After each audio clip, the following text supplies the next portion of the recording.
Mabigat ang sitwasyon ng mga puwersang Ruso sa Kupiansk. Wala pang 100 sundalo ang natira sa lungsod. Ilang linggo matapos ipahayag ni Vladimir Putin ang pagkakakuha ng Kupiansk. Naubos na ng Ukraine ang mga mananakop. At ayon sa ulat, may natitira na lang mga 100 na kailangang alisin para mapalaya ang lungsod. Walang magawa ang Rusya kundi magpadala ng sundalo sa tiyak na kamatayan. Isang bangungot para kay Putin. Nagpadala naman ang Ukraine ng hukbong robot para gumawa ng kill zone malapit sa Kupiansk. Sinimulan ng Rusya ang ika-20 ng Enero sa pamamagitan ng ilang desperadong pagtatangka na muling makakuha ng kontrol sa loob o paligid ng Kupiansk, habang tinatangkang ayusin ng Ukraine ang pinsala sa kanilang puwersa simula Disyembre. Sa hilaga ng Kupiansk, umatake ang Rusya sa Holubivka at nagkaroon din ng pag-atake sa Petropavlivka, Podoli at Kucherivka. Tinangka rin ng Rusya na sumulong mula Timog Silangan at makuha ang pwesto sa Pischane, Stepova, Novosilivka at Kurilivka. Ang pagpalibot sa Kupiansk ay malinaw na layunin ng Rusya. Naglabas ng direktang pahayag ang Institute for the Study of War. Ukol sa inaasahan ni Putin na abala at matagumpay ang Enero 20. Nagpatuloy ang opensiba ng Rusya pero hindi sila umusad. Bakit? Dahil naglatag ang Ukraine ng malalawak na kill zone sa paligid ng Kupiansk, kaya hindi makalusot ang mga sundalong Rusya. Kasabay ng tuloy-tuloy na mga drone, kailangan nilang lampasan ang mga drone na bumubuo sa kill zone ng Kupiansk para makapagsimula ng epektibong pag-atake. At gaya ng malalaman mo sa lalong madaling panahon, maaaring sila na ang sagot sa pangangailangan ng Ukraine na mapanatili ang kanilang depensa na may kaunting pagkalugi hanggat maaari. Sa isang ulat noong unang araw ng Enero, nagbigay ng kaunting impormasyon ang The New Voice of Ukraine tungkol sa kill zone na itinayo ng Ukraine sa paligid ng Kupiansk. Epektibo itong nagsisilbing pader laban sa first-person view drones na umaabot hanggang 25 kilometer mula sa linya ng labanan sa Kupiansk. Palaging minamanmanan ng reconnaissance drones ang mga ito. Ang first-person view drones ng Ukraine ay laging naghahanap at sumisira, pumipigil sa galaw ng mga sundalong Ruso, at kadalasang sinisira ang mga sasakyang ipinapadala ng Russia sa Kupiansk. Matagal bago pa man makarating ang mga ito sa mga lugar kung saan tunay na magagamit ng Russia ang mga ito sa kanilang mga pag-atake. Sa ngayon, ayon sa ulat, ang galaw at pagmamaniobra ng Russia ay limitado na lang sa loob ng 1 kilometro, na masamang balita para kay Putin. Madaling target ang limitadong puwersa, kahit saan sila. Mataas ang panganib para sa mga gustong sakupin ang Kupiansk mula Russia. Nasa panganib pa rin ang mga natira, at karamihan sa kanila ay patay na. Ayon kay Militanyi sa ulat tungkol sa kill zone sa Kupiansk, ang Ukrainyang unit na Orion ang nagtatag ng halos di mapasok na hukbo ng robot na araw-araw nilalabanan ng Russia. Nakakamatay ang hukbo ng robot. Ayon kay Militanyo, dahil sa kill zone, umaabot sa 80% ng mga mananakop na Ruso ang napapatay bago makarating sa target nila. Iniulat ng outlet ang mga drone na gamit ng Ukranya sa Kupiansk kill zone. Palaging nasa himpapawid ang Lalaka reconnaissance drone, nagmamasid sa galaw ng mga Ruso. Ang mga first-person view drone at Mavic drone ay handa na at naghihintay, paikot-ikot hanggang sa may matukoy na target. May mga ground robot na ginagamit, pero hindi tiyak kung para ito sa logistics o pag-atake sa posisyon ng mga Ruso. Maaaring ganoon nga. Mahigit 2 linggo na ang nakalipas. Iniulat ng channel na ito ang bagong gamit ng Ukraine ng ground robot na naglakbay ng ilang kilometro o halos 12 milya upang maghatid ng pampasabog na kargamento na binubuo ng 12 anti-tank mine sa isang posisyon ng mga Ruso. Maaari mong malaman pa ang tungkol sa mapaminsalang epekto ng operasyong iyon sa aming video. Isipin mo kung anong magagawa ng robot sa mga sundalong Ruso na planong umatake sa Kupiansk. Hindi iyon maganda. At isa pa itong bagay na dapat alalahanin ng mga mananakop ng Kupiansk ng Russia habang palaging may mga drone na lumilipad sa itaas. Ikinuwento ni Militanyi ang isang halimbawa kung ano ang naghihintay sa puwersang Ruso na tatangkang tumawid sa kill zone ng Kupiansk. Ikinuwento ng outlet ang tungkol sa nahuling sundalong Ruso na si Begunok. Gabayan niya ang mga sundalo sa kill zone ng Ukraine para masimulan ang pag-atake. May isip mo kung sinong commander ang nainis kay Begunok para bigyan siya ng delikadong misyon? Pero nakaligtas siya sa 3 biyahe. Tungkol naman sa mga sundalong sinubukan niyang gabayan, Lahat sila ay napatay hanggang sa huling tao. Kaya si Begunok na lang ang natirang buhay sa lahat ng tatlong pagsubok niya. Sa huli, sumuko si Begunok sa drone ng Ukraine sa pagtaas ng puting bandila. At bakit nga ba hindi? Dahil ayon kay Militani, ang paggamit ng Ukraine ng napakaraming uri ng drone malapit sa Kupiansk ay nangangahulugan na karamihan sa mga Ruso na sumusubok pumasok ay natutunton. Ayon kay Militanyo tungkol sa kill zone ng Kupiansk, posible ang pagmamanman mula sa himpapawid kahit walang laging tao. Karaniwan, 5 hanggang 12 first-person view drone ang sabay-sabay na umatake sa isang target. Delikado na ang isang drone, paano pa kung dos-dosenang mas mabilis pa sa sundalo at may pampasabog? Tiyak na kamatayan na iyon. Naging solusyon ito sa problema ng Ukraine sa sektor ng Kupiansk ilang buwan bago nabuo ang kill zone at isang opisyal ng unit ng Orion na si Vladislav Zolotarov ang nagpaliwanag ng lahat kay Militani. Naiintindihan namin na hindi sa dami ng tao o kagamitan ng problema. Kailangan naming pigilan ang kalaban na makagalaw at makapwesto ayon kay Zolotarov. Kung hindi sila makapwesto, hindi rin sila makakaabante. Kung hindi sila makakaabante, magpapalaboy-laboy na lang sila habang hinahanap ng mga drone ng Ukraine. May dedikadong drone wall ang Ukraine na sumisira sa puwersa ng Russia. At gaya ng sinabi namin kanina, maaaring ito na nga ang sagot ng Ukraine sa hamon na magdulot ng pinakamaraming pinsala sa Russia habang inilalayo ang mga sundalo nito sa panganib. Ayon sa pagtatasa ng Institute for the Study of War, may pagkakataon na ngayon ang Ukraine na pigilan ang pag-usad ng Russia at kahit payagan pa ang sarili nitong mga kontra-atake sa pamamagitan ng paggaya sa estratehiya ng robot na hukbo na ginamit nito sa Kupiansk. Sa buong linya ng harapan, magiging malaking pagbabago ito. Ibig sabihin din nito na kailangan ng Ukraine ng sapat na mga drone, pati na rin ng mga operator, para magamit ang mga ito sa buong linya ng harapan. Ngayon, umaabot na ito sa 1,250 kilometro o halos 800 milya. Kailangan ng maraming drone dito. Maaaring sapat na ang resources ng Ukraine, lalo na kung tututok sila sa mga sektor na malakas ang pag-atake ng Russia. Ayon sa Institute for the Study of War, maaaring palakasin pa ang epekto ng pagkopya sa paglalalim ng kill zone. Maaaring lubos na mapahina ng Ukraine ang bisa ng mga taktika ng pagsalakay ng Russia kung mapipigilan ng mga puwersa ng Ukraine ang mga puwersa ng Russia na mag-operate ng mga sasakyan sa loob ng ilang kilometro mula sa frontline. Dahil dito, mapipilitang maglakad ng mas malayo at mahirap ang mga sundalong Ruso ayon sa think tank. Malaking hamon ba ito? Ngunit may ilang ebidensya na nauna na ang Ukraine sa pagtatasa ng Institute for the Study of War at nagsimula ng ipatupad ang kanilang mga kill zone sa iba pang mga lugar bukod sa Kupiansk. Ayon sa ulat ng Euromaidan Press, noong Disyembre, 24 saklaw ng mga zone hindi lang ang Kupiansk, kundi pati rin ang Pokrovsk at Dobropilya. Pinagsasama ng Ukraine ang matinding drone activity at tuloy-tuloy na air at artillery strike laban sa mga sundalo at kagamitan ng Russia sa magkabilang panig ng frontline. Ayon kay Ruslan Mosechuk ng National Guard ng Ukraine, ang kill zone ay hindi lang sa pagitan ng ating posisyon at Russia. Maaari itong lumampas sa defensive line at kailangang kalkulahin sa parehong direksyon. Lumalala ito dahil nililikha ng Russia ang mga kill zone na puno ng drone para hadlangan ang kontra-atake ng Ukraine. Mas mahalaga ang ganitong zone para sa Ukraine kaysa Russia. Oo, gusto ng Russia pigilan ang Ukraine sa pagbawi ng mga sinakop nilang teritoryo, pero sa dulo, Russia pa rin ang umaatake. Si Putin, hindi si Zelensky, ang naguutos sa sundalo niyang sumugod sa depensa ng Ukraine at pumasok sa kill zone. Dahil sa kanilang robot na hukbo, nakakagalaw ang mga sundalo ng Ukraine sa maliliit na unit sa likod ng kill zone. Alam nilang mas madaling labanan ang kakaunting tropang Ruso na makakalusot. Halos hindi na sila makaligtas sa mga drone.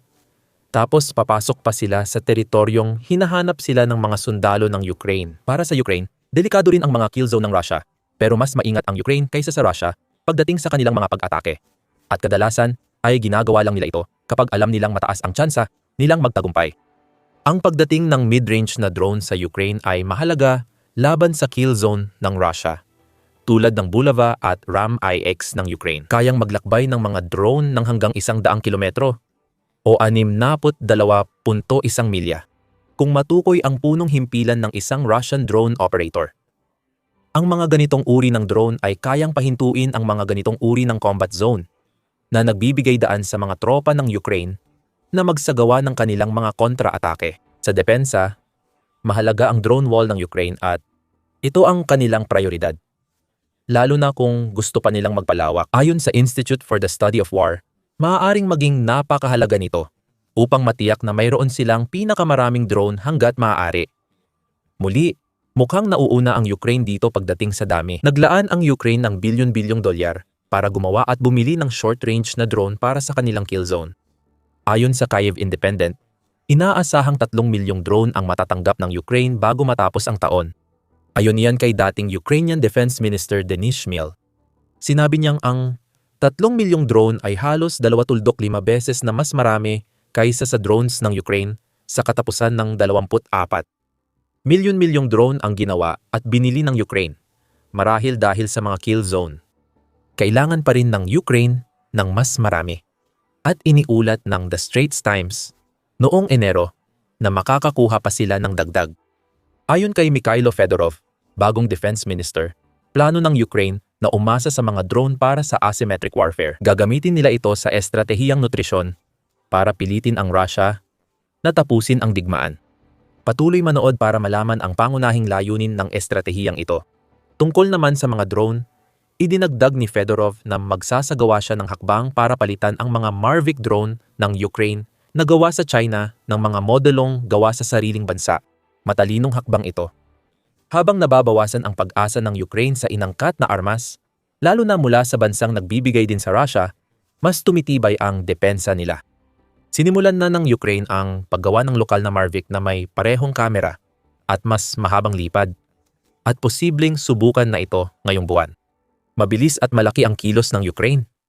At kung maayos ang bagong teknolohikal na diskarte ni Fedorov sa depensa, maaaring ulitin ang Kupiansk kill zone sa buong bansa. Napag-usapan na natin ang kill zone at kung paano ito mga no man's land na puno ng drone. Pero lampas sa pangunahing pagkaunawa na ito, mahalagang maintindihan ang mga pangunahing problema na nililikha ng robot army ng Ukraine para sa Russia habang sinusubukan nitong ipagpatuloy ang mababagsik na pag-atake na kailangan nitong tapusin. Upang makakuha ng mas maraming teritoryo si Putin, ginagawang bitag ng mga kill zone ang malalawak na lugar para sa mga puwersa ng Russia na maaring mas epektibo kaysa ibang estratehiya ng Ukraine. Bagamat drone ang pangunahing sandata sa kill zone, marami pang kasangkot bukod sa mga kalaban sa himpapawid. Dahil dito, labis na napinsala ang ambisyon ni Putin na sakupin ang Ukraine. Ipinakita ito ng United 4 Media sa isang ulat kung saan dinala nila tayo sa loob ng isang Ukrainian kill zone. Ang paggamit ng kalikasan at lupain para depensa ang susi ng Ukraine. Isipin nating tayo ay isang sundalong Ruso sa ngayon na ipinadala sa isang kill zone. Alam mo na may mga drone na lumilipad sa itaas. Minsan naririnig mo ang mahina nilang ugong. Pero ang mga drone na iyon ay nagtatago sa mga puno at kadalasan ay hindi mo nakikita. Sa totoo lang, maaaring may reconnaissance drone na nakatutok na sayo at ang mga operator ng Ukraine ay naghahanda na ng first-person view drone ambush sa mas malalim na bahagi ng teritoryo. Inutusan kang sumugod. Natatakot ka, pero tuloy pa rin kahit mahirap. Malamang wala kang armor tulad ng tangke o armored na sasakyan. Halos wala ring silbi ang armor na yan. Pinupuno ng Ukraine ang mga kill zone nila ng mga mina, dragon's teeth, at anti-tank na hukay para pabagalin ang ganitong mga sasakyan. Habang sumusulong ka, makikita mo ang mga sunog na bangkay ng sasakyang sumubok tumawid sa kill zone noon. Pero wala kang oras para mag-alala tungkol dyan. May malalawak ding mga bakod ng tinik na bakal na inilagay para pabagalin ang mga sundalong naglalakad. Nakatago sa lupa ang mga sapot ng manipis na tinik na bakal na tinatawag na plutangka. Hindi mo halos makita pero pwedeng magkasugat ang paa at bukong-bukong mo kapag natapakan. Narinig mo na ang tungkol sa mga lagusan sa kill zone kung saan pwedeng manmanan o tambangan ng sundalo ng Ukraine ang sumusulong. Malalampasan ang depensa kung mag-iingat ka at iwasan ang mga ito para makahanap ng ligtas na daan sa kill zone. Hindi mo alam pero gusto talagang matuklasan ng Ukraine ang mga daanang ito dahil napilitan kang dumaan sa makikitid na ruta. Napapaligiran ka ngayon ng mga mina at tinik na alambre. Wala ka nang babalikan. doon mo maririnig ang kakaibang ugong. Isang first-person view drone ang papalapit. Matagal ka nang minamanmanan ng Ukraine. Maaaring malusutan mo ang drone, pero hindi mahalaga dahil may darating pa ulit. Maaaring sabay-sabay mo pang hinaharap ang ilan sa kanila. Isa lang ang pwedeng manalo at hindi ikaw iyon kawi-isawam. Ito ang kill zone at bahagi lang ng mas malaking problema ang mga drone. Mula sa United for Media. Balik tayo sa Kupiansk.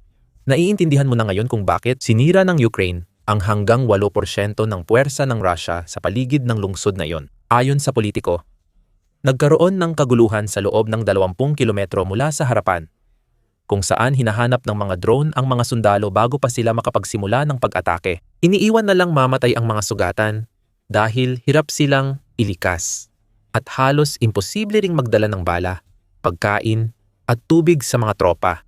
Nag-a-adjust ang Rusya sa mga lugar ng patayan. Sa artikulo noong Enero 16, sabi ni Vikram Mittal ng Forbes na malaking benepisyo ng kill zone ng Ukraine ang pagkalito sa operasyon ng Rusya. Nagkakaroon ng pagkakatigil dahil sinusubukan ng mga sundalo ng Rusya na sumulong, ngunit sila ay nasisira o napapatay. Pinadami ng Rusya ang ground robot na gamit nila, pero kadalasan para lang magdala ng supply. Minsan, ginagamit din ito sa paglalagay ng satchel charge sa posisyon ng Ukraine kung kaya. Nagpapadala rin ang Rusya ng mas maliliit na unit na minsan ay 5 lang ang sundalo sa pagtatangkang makaiwas sa mga kill zone. Hindi ito magandang estratehiya. Kahit makalusot ang maliit na unit sa lungsod gaya ng Kupiansk, maghuhukay lang sila ng posisyon at maghihintay ng dagdag puwersa bago sila mahanap ng Ukraine. Tandaan mo nung sinabi naming may halos 100 sundalo na lang sa Kupiansk sa simula ng video. Ganito ang estratehiyang nagdala sa Russia dito. Pangunahing layunin ng kill zone ng Ukraine ay ubusin ang tao, gamit at pera ng kalaban. Itinampok ito ng Atlantic Council sa isang artikulo noong 15 ng Enero, kung saan sinabi nila na malaki ang naging puhunan ng Ukraine sa pagpapalakas ng depensa sa buong linya ng labanan upang mapanatili ang pagkakatigilan, habang winawasak ang mga sundalo ng Russia sa mga kill zone. Ang pagpapalakas ng mga fortifikasyon ng Ukraine at pagtugon sa kakulangan ng tauhan ay kabilang sa mga pangunahing prioridad ng bagong talagang Ukrainian Defense Minister na si Mikhailo Fedorov, na nagsimula sa kanyang tungkulin ngayong linggo. Si Fedorov ay kinilala bilang Ministro ng Digital Transformation, ayon sa ulat. Tama, nagtakda si Fedorov ng matapang na layunin para sa mga tagapagtanggol ng Ukraine habang tutok siya sa pagre-reforma ng Defense Ministry. Matapos ipaliwanag ang layuning reformahin ang ministeryo, ngayon ay pinangungunahan niya ito para matiyak ang epektibong pamamahala ng sarili at militar ng Ukraine. Itinakda ni Fedorov ang kanyang layunin para sa mga drone operator ng Ukraine sa taong 26. Ang pangalawang estratehikong layunin ay pumatay ng 1,000 Ruso bawat buwan. Noong nakaraang buwan, 5,000 ang napatay. Napatunayan sa video ang lahat ng pagkawala. Pag umabot tayo ng 50,000, malalaman natin ang mangyayari sa kalaban. Itinuturing nilang yaman ng tao at halata ang kakulangan. Sabi ng bagong ministro ng depensa ng Ukraine, malaki ang ambag ng kill zone sa pagdami ng nasasawing Russian. Inirerekomenda ng Institute for the Study of War, kasama ang Ministry ng Depensa ng Ukraine, ang mas pinahusay na paggamit ng drone. Sa huli, posible ang lahat para sa Ukraine. Kontrolado na ng Ukraine ang bahagi ng Kupiansk at may 27 isa casualty rate kontra Russia. Maaari niyang ipakita kay Putin ang maaaring mangyari sa kanyang mga puwersa habang lumalawak ang kill zone. Ang 1,000 buwan ng layunin ni Fedorov ay mataas, pero malayo ito sa pagiging imposible. May drone at teknolohiyang kakayahan ang Ukraine, gaya ng makikita sa aming video tungkol sa mga reforma ni Fedorov sa Defense Ministry ng Ukraine. At kung nagustuhan mo ang video na ito, huwag kalimutang mag-subscribe sa The Military Show para sa mas marami pang video na tumatalakay sa patuloy na nagbabagong taktika ng Ukraine sa kanilang digmaan laban sa Russia. At maraming salamat, gaya ng dati, sa panonood.